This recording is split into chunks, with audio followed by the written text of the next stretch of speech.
Ano, paano ka paano mo kapahin yung MT5. So, una, dito tayo sa quotes, no? Kung mag-a-add ka ng ibang trade mo, ibang currency na iti-trade mo yung tong plus, yung plus. Tapos, hanap ka dito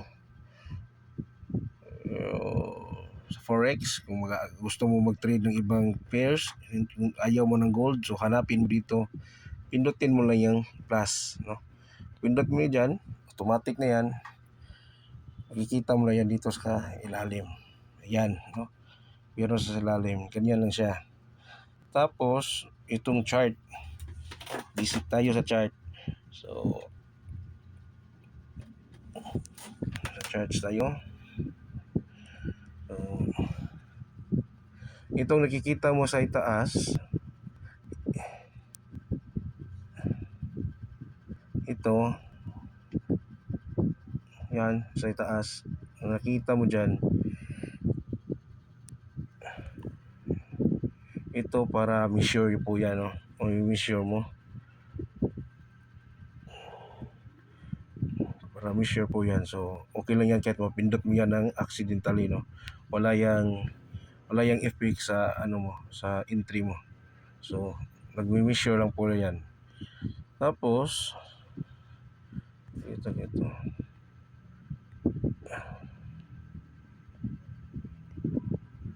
Ayan, measure lang po yan. So, makikita mo, pag i-measure mo dyan, makikita mo yung ilang oras siya bago bumaba, 5 hours, ilang candle ang nagawa sa range na yan, makikita mo, no? Ayan. So, yan, pang measure lang to, ha. Itong plus na to is pang measure lang. Ito. Yan, pang measure lang po yan. So, okay lang yan kahit mapindot mo na yan ng hindi mo sadya. Tapos, itong pangalawa, ito is mga indicator po yan. So, pindot mo itong plus. So, meron dyan mga indicator. So, yung iba gumagamit ng mga ganito, MACD, save mo lang. So, makikita sa chart, meron kang ganito, meron kang ganyan. So, makikita mo siya, no? MACD. So, yung iba gumagamit ng mga indicators. Pero tayo po, naked chart na po tayo. Hindi ako gumagamit ng ganyan. So, sa chart lang tayo magbabase, no? Sa candles at tinatawag naming price action. Ano ba yung price action? Yung movement, no? Yung volume ng buy candle. So, mamaya i-explain ko yung candle. Dito muna tayo sa itaas. Ito, yung M30. Diyan mo makikita yung time frame, no? So, M30 nakalagay dyan. M30. So, M30 yan. Pindutin mo yung screen, lalabas yung parang circle. So, ito yung sa time frame, no? Mag-shortcut, di ka na magpipindot dyan sa itaas. So, pindutin mo yung screen, lalabas yung circle, ganito. So, dito, yung M1, ibig sabihin, every candle, every ganito, isang candle nito, yan, isa yan, is equivalent to 1 minute. Kasi, naka-time frame ka sa 1 minute yung tinitingnan mong time frame, no? So, kung same as apply sa ibang time frame. So, kung FM15, so ibig sabihin, itong galaw na to, ito isang candle na to, yan, yung candle na yan is 15 minutes ya, no? 15 minutes time ago nangyari, no? So, ito ang nabuo na candle 15 minutes ago. So, same applies to any any time frame. So, kikita mo dyan lahat, no? Any time frame. Tapos, ito na naman yung execution, no? Itong next, ito, yan, Yan yung execution natin sa sell limit and buy limit. So ano ba yung sell limit? Ang sell limit, ma'am, is yung mag-aabang ka sa itaas. So kung gusto mo mag-sell, dito ka sa itaas mag-abang. So dito ka sa itaas mag-abang dito, no? So pindutin mo yung katabi ng each one, itong time clock, makikita mo lumabas yung sell. Tapos is ito. So ano pong mangyayari niyan, sir? Tawag namin dyan is advance order. So hindi pa yan na aabot ng market.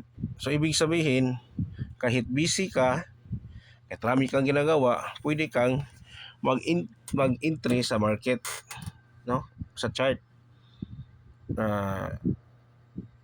Hindi ka na mag-manual, hindi ka na mag ganito, pinipindot dito, ganyan, pinipindot dito sa taas, mga ganyan, hindi na. So, automatic na tong sell limit. So, ano ba yung sell limit? Pag itong price, yan, yung galaw na yan, itong galaw, pag umakyat yan, dyan pa yung sale mo. So, ma-activate yung sale. So, paano kung sa sale?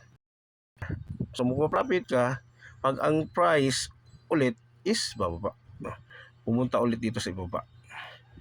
So, magpa-profit ka. So, wala kang ginawa, busy ka, naglagay ka lang ng sell limit, tapos bumaba yung market, nag-set ka ng TP, take profit mo, at na-hit yung take profit, ibig sabihin, naka-execute sa market na kahit hindi mo naman tinitingnan yung chart. So, ganun lang siya. So, yung buy naman, buy limit, kita mo, lumabas yung sell limit. Yan, sell limit, ibaba mo lang yan. So, ang sell limit sa itaas, ang buy limit sa ibaba. So, ang buy limit, yan. So, dyan mo,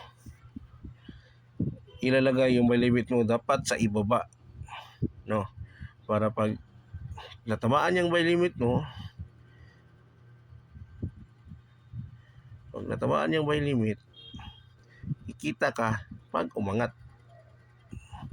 Nati-trigger po yan, nag-activate yan. So, maging ganyan. Dito sa trade, makikita mo dyan dito, meron na yung entry dito. No? Meron nang lumabas ditong area. Tapos, itong isa is market execution. Ibig sabihin, kung gusto mo mag-entry sa dito na area, ito na ilang pindutin mo agad. So, pindot ka ng sell or buy, no? Kung anong gusto mo. So, kung pindot mo lang sell, andito yan sa price na 4021, no? Ang sell mo nakalagay.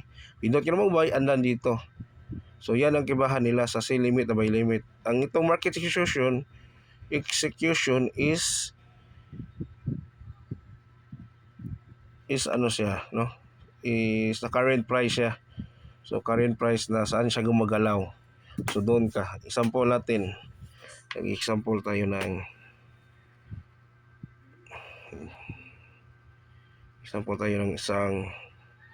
isang buy. Tingnan natin. So, pag pindot mo yung buy, example tayo ng buy. So, pag pindot mo ng buy, ayan, makikita mo buy, andin dyan agad sa kung saan gumagalaw yung market. So, kung buy limit ka, is hihintayin mo pa tamaan yan bago siya maging sell. So, hintayin mo rin tamaan to dito sa ibaba kung gusto mo buy bago siya magiging buy, no? So, ganun lang siya. Tapos, lipat mo na natin sa iyo. Nakalimutan ko saan tayo nakalagay. Oh. Okay. So, balik tayo sa pindutin mo lang to kung gusto mo ito naman. Itong BTC na dyan. Pindutin mo yan kung gusto mong mag-select ng anong currency or forex yung iti-trade mo. So, balik tayo sa gold, XAUUSD. Gold is XAUUSDC. So, dito tayo. So, okay na to, no? Sa market execution. So, dito naman tayo sa history. Ang itong history, ito, yan, history. Ang history naman is dito mo makikita yung profit, no, sa sale. So, for right now is nakakapag, ano tayo, no, naka $3 tayo. Kahit sobrang liit ng rest natin, nakapag-produce tayo ng $3. So ito maliit lang to, 0.005. What if nag 0.50 tayo? So malaki-laki yan.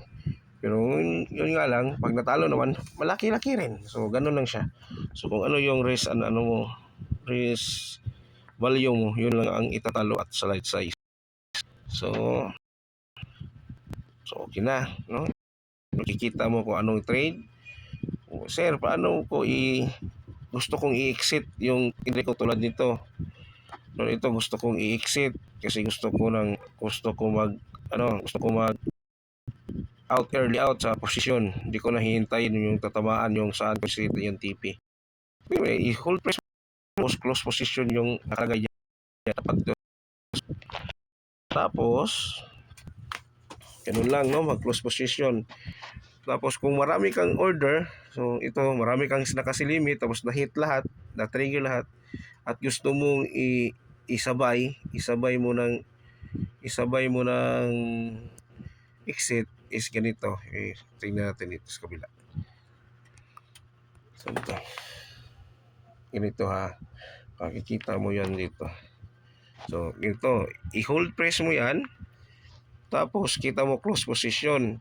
Pag marami kang buy, example, nag-layer ka, no? Nakabay ka sa ibaba, nagbabay ka naman sa taas, nagbabay ka sa taas. So, dumami yung entry mo. Tapos gusto mong isabay mo i-close. So ito yung pindutin mo bulk operation. So ito ha. Yan. Bulk operation. Pag pindot mo yung bulk operation. So pindutin mo yung close all position. Basahin mo palagi close all position. Baka yung na pindot mo iba, no? Closing position, close mo tuloy yung mga hindi pa naka-profit na position. So ito, close all position. Meron naman close buy position, no? So mako-close ya lahat ng buy positions. Mas safe is pindutin mo yung close all. Itong close all. So ganun, sasabayan mag-close. Tapos ang sinasabi kong dumami is marami kang pinindot, no? Pindot dito na ano ka na tawag diyan na double push mo yung buy. So magiging dalawa. So ganun lang, long press mo to, tapos bulk operation, tapos close all. So ganun lang siya. Tapos kung gusto mo pumunta sa chart, ganito lang, no? Long chart. So, bumalik sa chart. Pero mas madali is pindutin mo lang chart dito. Huwag mo na lang long yun, no? So, okay na yan. Tapos, ito tayo sa operation, no? Okay na position. So, kung mag-change ka ng manage account lang, tapos add, no? Kung mag-change ka ng may ibang account kang pinasok. So, dito na tayo sa paano mo papasahin ang market, no? So, dito tinatawag namin is magbe-base ka doon sa higher time frame. So, higher ibig sabihin nasa H1, H4, D1. So, H4 4 hours, H1 1 hour. Tapos D1 is daily, no? Isang araw na. May entry tayo ng isa. pang pangtulong na. Wait lang, entry tayo ng isa.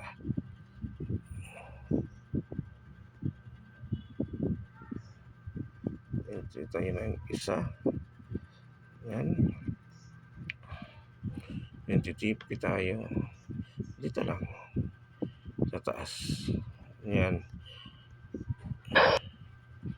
So ito, ang ginawa natin, nag-market execution tayo. So, nag-buy tayo agad. So, kaya napansin mo, andito agad siya sa saan yung market gumagalaw. Tapos, mag-set ka ng SL, TP. Nakikita mo na yan dito sa ibaba. No? Dito sa ibaba. Ito. So, ano ba yung TP? Yan, TP. Ang tawag yan, take profit. So, kung ang price pupunta saan mo isi-set yan, tulad dito, tulad na ginawa ko, ito, sinit ko dito sa itaas, dito, pindutin mo yung arrow, itong arrow na blue, then modify. Okay ka na. Pag ang price pumunta dito sa area na to, kung saan mo sinit yung TP mo, magti-take profit ka. So, panalo ka.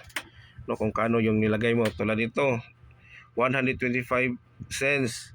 So, pag pumunta yung price na yan dito sa itaas, papunta siya dito sa itaas, bakit TP, mahihit yan TP mo. So, panalo ka. Ano naman yung stop loss, sir? Ang stop loss, ginagamit para sa risk management mo. So, hindi naman di lahat ng analysis or anong pag-intindi mo ng chart ay tama, no? Minsan, pagkakamali tayo. So, para hindi tayo maubos agad kapital, so maglalagay ka ng stop loss. So, stop loss, ilagay mo dyan sa pinakibaba. Ganyan. So, vice versa lang sila. So, pag ang price bumaba, nag-buy ka dito, tapos bumaba. So, di ba, ang buy dapat pataas para mag-profit ka.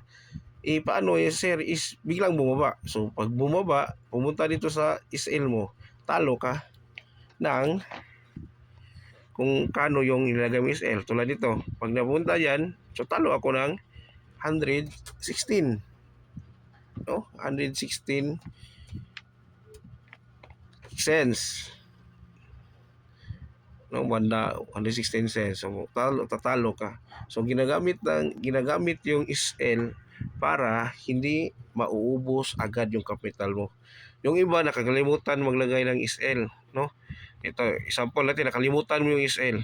Tapos bumaba. Yung price bumaba ng walang hinto. Pumunta agad dito sa kinilalim. So sobrang laki na ng drawdown mo. Drawdown. So drawdown tawag yan. Ito draw, bumaba, down, no? Nag-draw tayo ng down. So draw down. So malaki yung talo mo. So hintayin mo na naman ulit. Di mo i-close kasi laki ng talo, ayaw mong i-accept na talo ka, umali ka. So ang ginagawa mo, hintayin mo naman aangat, no? Hintayin mo siya aangat pabalik sa buy limit mo para mag-profit ka ulit. Paano sir pag hindi mo mabalik? Ayun. So, magpo-force ka mag-close. So, magpo-force kang mag-close is talo ikaw. No? Magpo-force ka matalo. No choice ka kasi wala nang chance ang tumaas. Biglang bumaba. So, talo ka ng malaki. So, ganun siya, no? So, ulitin ko ha.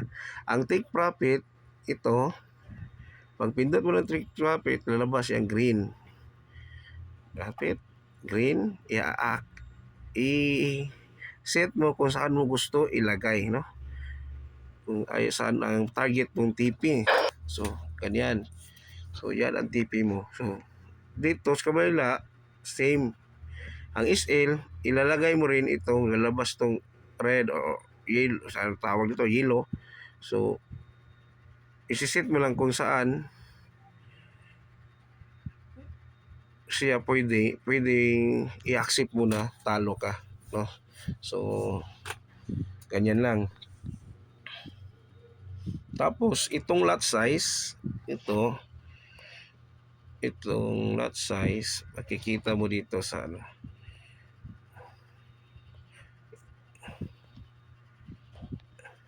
ito.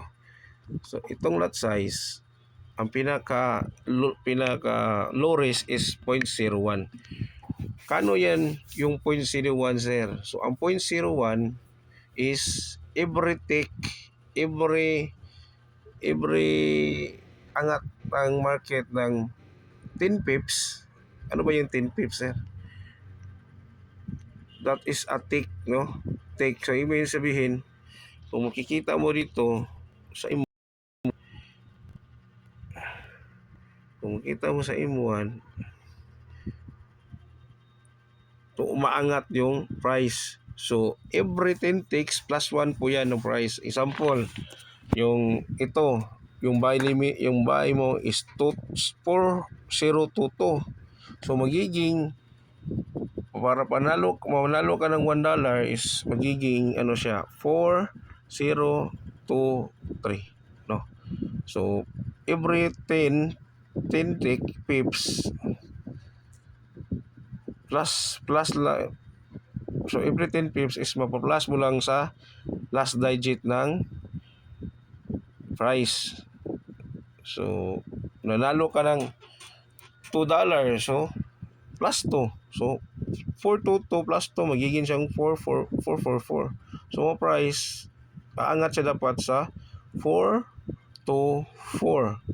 So nanalo ka ng $2. So kung i-adjust mo yung ano mo, yung i-adjust mo yung slot size mo, magiging 0.02 na. So every tick plus 2 na. So every 10 pips is plus 2. So ibig sabihin yung 422 pag umakyat siya ng 423, mananalo ka ng $2. Dahil sa lot size kasi gigawa mong 0.02. So kung 0.03 naman, pag umangat siya ng isa, magiging umangat siya ng isa, so may $3 ka agad. No? So kung ano mo i-adjust, yun yung panalo mo per ticks or per galaw nitong market. So tulad nito 424, nasa 424.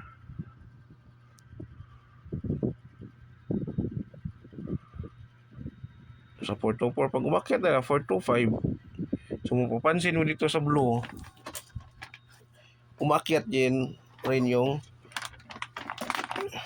value ng price, no? So pag blue, ibig sabihin profit yan. Pag pula, ibig sabihin yan is drawdown ikaw.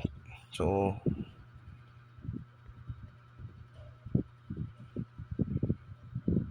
ganyan siya lang ganyan lang yung trading.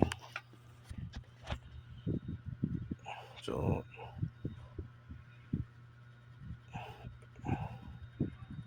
tapos natin sabayan sila, no? Okay na yun, no? So itanong mo lang sa akin kung ano yung di mo naintindihan, ha. So yun sa TP at SL yun. Pagkatapos dito na naman tayo sa paano tayo mag-i-execute, saan tayo mag-i-entry, saan tayo papasok ng market. So either support or resistance. May tinatawag tayo na support or resistance. Ano ba yung support and resistance, sir? Is ang resistance is bubong. Tulad nito, tingnan mo.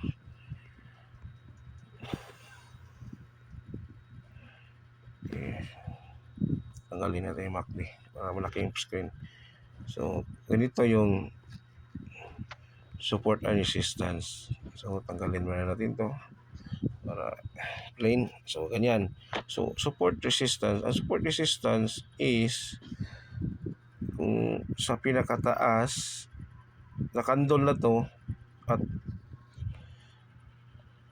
ang support is dito, no? So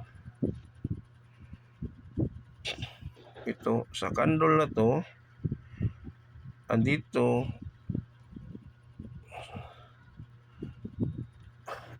sa itaas, ito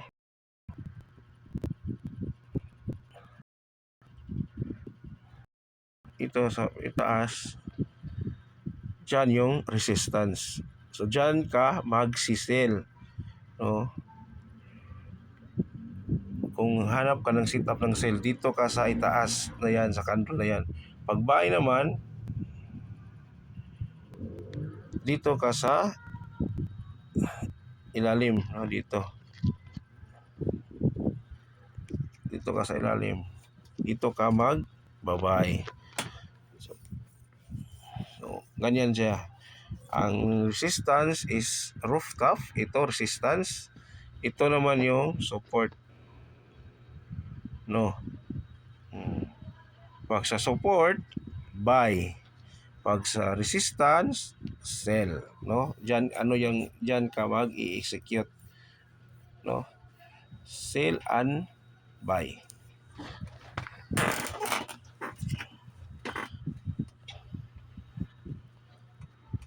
So ganun na siya. Yun yung support and resistance.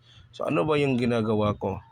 Ang ginagawa ko is nagsusupport and resistance rin ako, no? So pansin mo, nag-buy ako dito dahil nag-base ako dito na itong candle na to, no?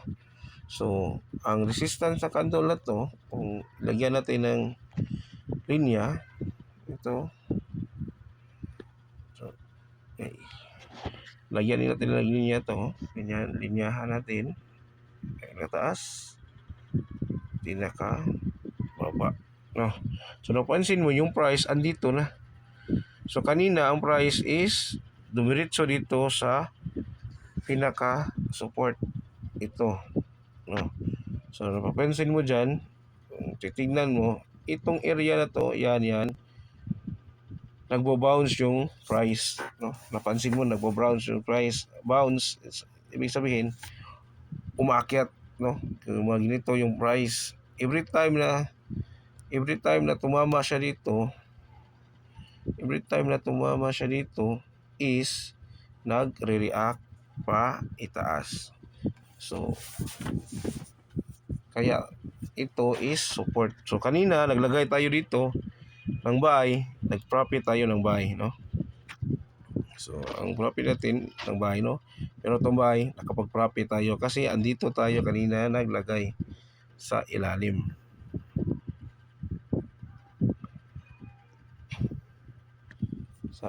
So ganun lang yung support and resistance. Ulitin ko.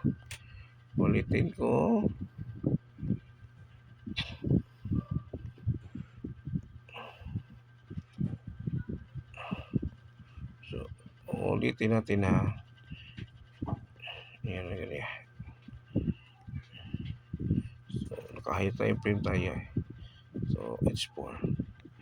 So uulitin ko ulit.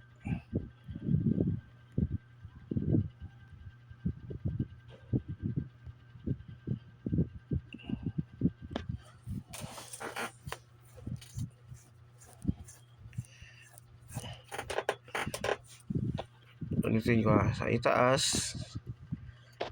itaas is dapat sell yung entry mo. At dito naman sa ibaba, dapat buy yung entry mo.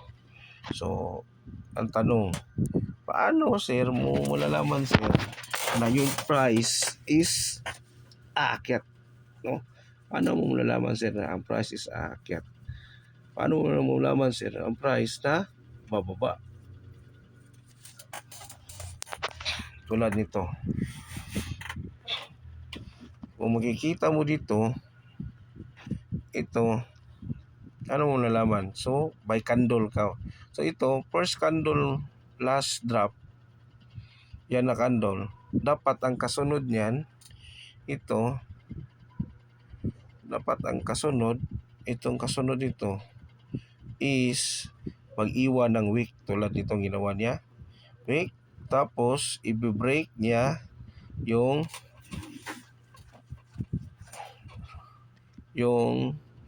first candle na bearish. Bearish, ang ibig sabihin ng bearish, ma'am, is down, no? Down yung market, bearish, downtrend. Pag tawag naman is bullish, is uptrend. So, uptrend. Paitaas yung market. Ito ay bullish. So, ang nangyayari, kung mapapansin mo, ang itong first candle, yan, ang first candle yan is nilagpasan ng second candle. So, napapansin mo, paglagpas dyan, no, umaakyat yung market, no? So, umakyat siya. Kasi, na-engulf niya yung first candle na bearish. So, bullish market na siya now. So, ang tanong, hanggang saan po siya aangat, sir? So, ang targetin mo is yung resistance, no? Asan ba yung resistance, sir? So, dito ka sa M30. So,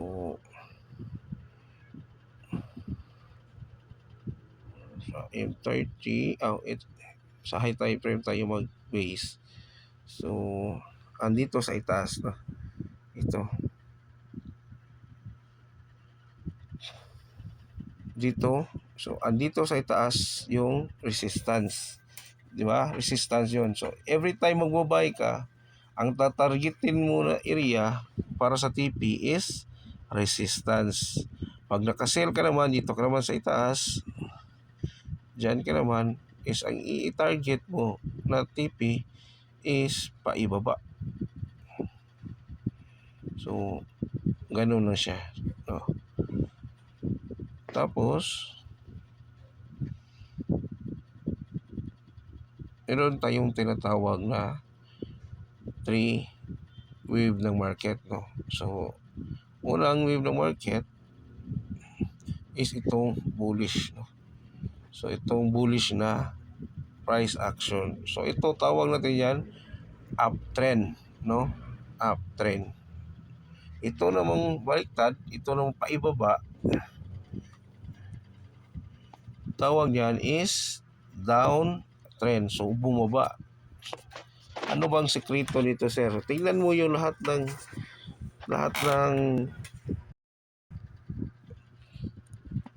tingnan mo lahat ng time frame. Tingnan mo yung reaction ng market. So, nakikita mo dyan, halos lahat pula, no? No, halos lahat pula. So, ibig sabihin dyan, ang first candle na to, ang sa D1 na candle na to, yung kasunod niya is bearish pa rin. So, pababa ang trend. So, ano ba yung gagawin mo dyan na area na yan? So, hanap ka ang entry sa M15. So, hanap ka dyan na pwede kang mag-buy. So, ano bang ginawa ko? Nagbabay ako dito, no? Dito ko nagbabay kasi support area lang dito, no? So, yun dyan ako nagbabay. Tatargetan itong ito sa itaas.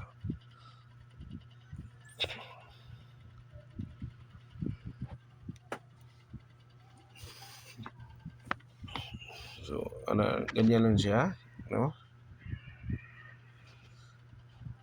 Nantok ako ah.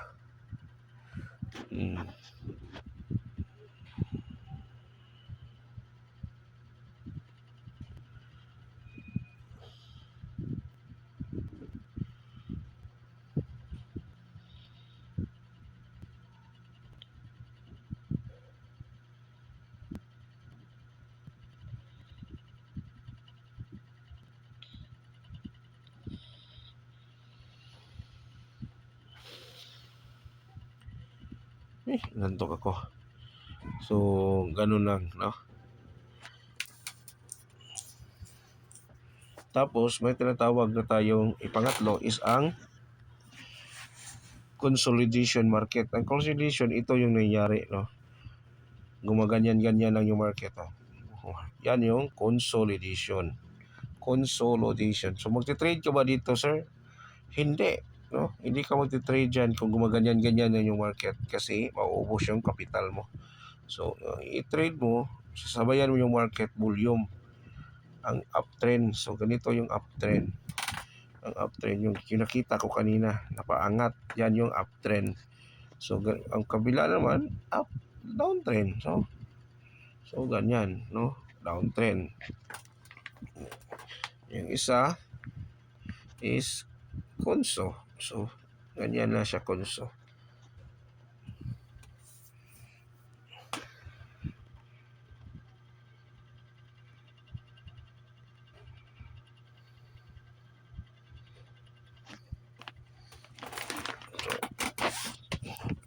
Ang three condition in the market is uptrend, downtrend, and consolidation. So okay na tayo nga part, no? Okay.